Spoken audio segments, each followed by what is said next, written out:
What is good, y'all? Mikey T, the movie star here, and we had a little bit of crazy news come out of a new Breakfast Club interview. That's right, Charlemagne, DJ Envy did an interview with some of the classic stars from hip hop. LL Cool J was up there, and he had spoke on something that I think a lot of us have been wondering about for quite some time. After 50 Cent blew up, he had an opportunity to sign a lot of pre-existing artists. We saw him sign MOP after they had been signed with Jay-Z. We saw him sign Mobb Deep, a legendary group. We saw him attempt to sign Mace. We heard about other artists like LL Cool J. That's right. We heard about the album that 50 Cent was going to do with LL Cool J called Exit 13, I believe. The album still ended up coming out. It just didn't have much of any 50 Cent material on it. I think there was one or two features. And LL Cool J has now finally confirmed on The Breakfast Club the rumors are true. LL Cool J said it. He recorded a full album with 50 Cent. Honestly, y'all, it's crazy to hear. It's shocking to know that this material will never drop. You know, a lot of the guys were asking LL on the show if his music would drop, and he said some of the stuff he's gonna take with him. Some of the stuff will never see the light of day. You know what I mean? There's a lot of music out there. I mean, imagine the Suge Knight Vault, you guys. LL Cool J said, I wrote for people, but at the same time, listen, I'm not above collaborating on a chorus. I'm not picky like that. If I wrote a rhyme and someone said a word, I'd say, oh, I like that word. If I collaborate on too much with someone with writing, it wouldn't sound like me.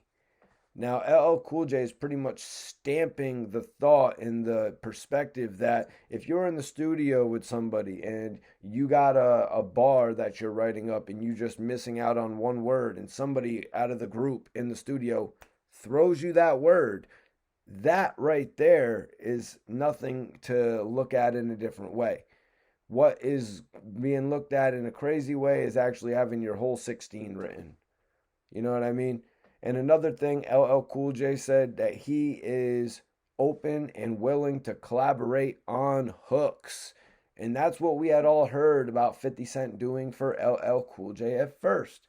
We heard about 50 Cent actually doing the Paradise hook or just working and writing with LL Cool J on Paradise. So you could assume what you want. But LL Cool J in this conversation with the Breakfast Club also lets the world know that 50 Cent never wrote his rhymes. He solely wrote the hook for the song. He solely wrote the hook for the song, you guys. And furthermore, LL Cool J explains that he was not in the studio with 50 Cent at that point in time. It was something that 50 cooked up with the track masters, the producers that initially signed 50 Cent to Columbia Records, y'all. So, LL said, I tried to do a more collaborative writing album. I did a whole album with 50 Cent. Wow. LL Cool J confirms a full album of material actually exists with him and 50 Cent. So I think check it out now. Drop it in the comments. Let me know if I'm wrong. I think they had two records that dropped on Exit 13. So actually, a full 13, 14 cut album exists. Why did this never drop? I would have to imagine that whatever material LL Cool J could put out with 50 Cent would be better than Headsprung. Charlemagne chimed in saying, 50 Cent told us that. Yes, he did. 50 Cent told us that.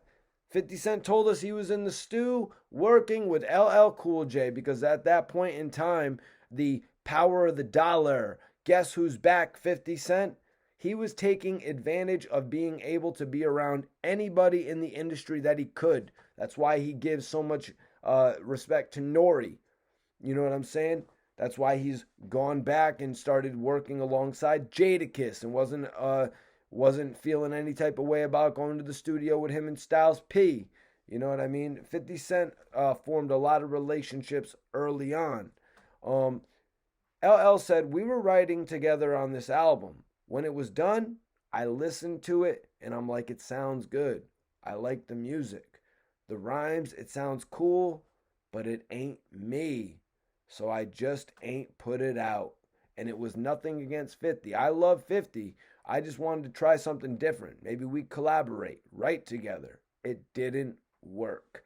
Well, I mean, I'll say the collaboration of LL Cool J and 50 Cent is better than the collaboration of Ja Rule and Bobby Brown, but it's not of the level of a collaboration of a Ja Rule and a Nas, which is what Ja Rule and Murder Inc. were trying to put together around that time, just before that time. So for the fact that 50 Cent was looking back to collaborate with artists like LL Cool J, I gotta say he's doing that from the perspective of a fan, which is why he told us he signed Mobb Deep, which is why he told us he worked with MOP and actually helped them a lot, even though they didn't get to put out a record with 50 either. We saw him work with Mace, try to get him out of the Diddy deal, which Diddy would eventually let Mace out of anyways. It made no sense. You know what I mean? Mace is an artist that could have benefited from a G Unit album. Maybe his career could have come back. I just say in regard to an LL Cool J album with 50 Cent, it probably, in my opinion, back then I was thinking it would be better than what LL is going to put out at this point of his career. LL had already proven so much. What more did LL really need to prove? So I thought it would be dope if LL actually did work with somebody like 50 Cent. Not necessarily sign to G Unit as a label, but do it as a collaborative effort. Not so much of what 50 Cent did with the game, but 50 was obviously executive producing these dudes' projects at that point in time. Now, Charlemagne said, I think he said Paradise was the song, which I have no idea why Charlemagne said that because the time frame of when 50 Cent would have done Paradise is not at the same point of time as when LL Cool J was going to sign with G Unit Records. It was not the same time whatsoever. So I really didn't understand why Charlemagne said this. Although the fact is, that's all the extent of the history that we know about 50 Cent and LL Cool J. That 50 was in the studio and he wrote Paradise. And when you heard that, you were like, Paradise? 50 wrote Paradise? 50, why are you writing all these soft records? You know what I mean? The guy comes out with How to Rob, and the next thing you know, he's writing records for J-Lo. He's writing R&B tunes for LL Cool J, but he's also writing diss songs called Murder, I Don't Believe You, 50, I Don't Believe You. It's all a marketing scheme. But anybody would have said that, not the masses. The masses wouldn't have said that because the underground is what was getting all the 50 Cent remixing You're After My Cheddar and 50 Cent remixing all the other 80 whatever type of tracks he was remixing back then where he was singing all over the records. So that's why I don't buy into 50 Cent taking Ja Rule's style. What Ja Rule was doing was not like what 50 Cent was doing. 50 Cent was just straight up singing the joints. And if we're being realistic, just straight up singing the joints is why music passed 50 Cent by. You need to be able to harmonize, my guy. You need to be able to ride that beat, my guy, like the new dudes do, like Rick Homie Quan, like Young Thug. You know what I'm saying? You got to be able to really become a part of the beat, which is what 50 Cent ultimately could not do. LL Cool J says he liked the way the music turned out, but it just wasn't him. That's an interesting thing. I mean, he says the music sounded good. Now, 50 had points where he collaborated with others. He collaborated with Robin Thicke. Nothing came of it, you guys. It was actually a dud. He collaborated with the two hottest guys in the industry at that point in time. He collaborated with Timbo and Justin Timberlake, and he put out a dud. I'll go as far to say as 50 Cent dimmed the career of Scott Storch. Y'all started putting out trash together, my guy. I mean, it's not, I mean, you started with Candy Shop. Y'all started with Candy Shop. I know it moved a bunch of units. But yeah, I said it once, I'll say it again. I had to tell Scott Storch that him giving you Candy Shop was the weakest thing he could have ever done for your career. So Charlemagne said, I think he said Paradise was the song. LL Cool J said, no, no, no, no, no. Paradise is totally different. 50 wrote the chorus on Paradise. He said he wrote the chorus, you guys. Again, 50, right? Why are you writing choruses called Paradise when Murder Inc. is running you out of the hit factory? How does it come to you to write Paradise? So, he didn't write my rhymes, LL Cool J said. People get that a little, he didn't finish, but I know he was going to say confused. That being said, when that happened, I didn't even know. I didn't even know 50 was involved. That was the Trackmasters. They got that done. They played with the chorus. I liked it. We all know how that would go down. You know, if somebody like the Trackmasters who brought 50 Cent over to Columbia were in the studio working with 50 hours on end, creating R&B hooks apparently. You were so scared that day when Trackmasters called you and said, hey, we're picking you up, 50. And it was like mad early in the morning. And 50 was like kind of shook. 50 was actually kind of shook when the Trackmasters called him and said, we're going upstate. 50 didn't know what was going to happen. So what you did, 50, was go up there to record female hooks. Paradise is very nice and all that type of shit.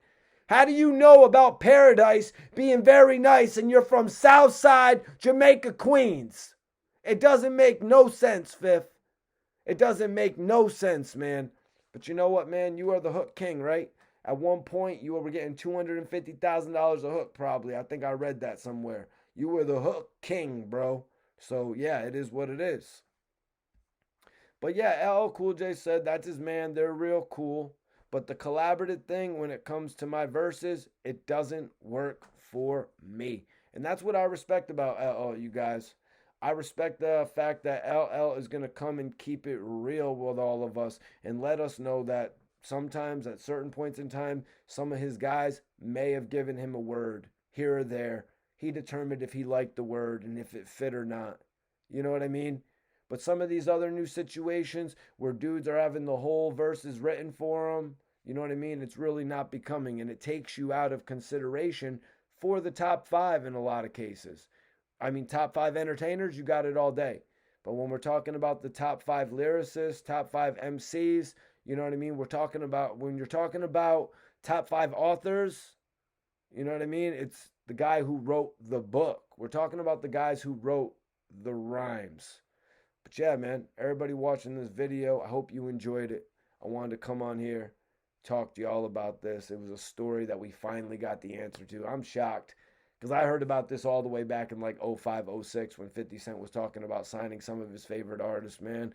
And, you know, as a fan, I was really hoping that 50 could give a lot of these guys a reboost. You know what I mean? Not to say that Mobb Deep and LL Cool J weren't putting albums out nonetheless, but just to have 50 Cent's stamp on them back in the day, you know what I mean? It really could do something extra. I mean, look what happened with all the G-Unit guys and then bringing the game over from the West Coast. You know what I mean? But I appreciate everybody tapping in today. Make sure you drop a comment. Let me know how you felt about this video. Hit the like button. Share this video one time if you're really a supporter. And I'll see you on the next joint. Peace. I'm out of here.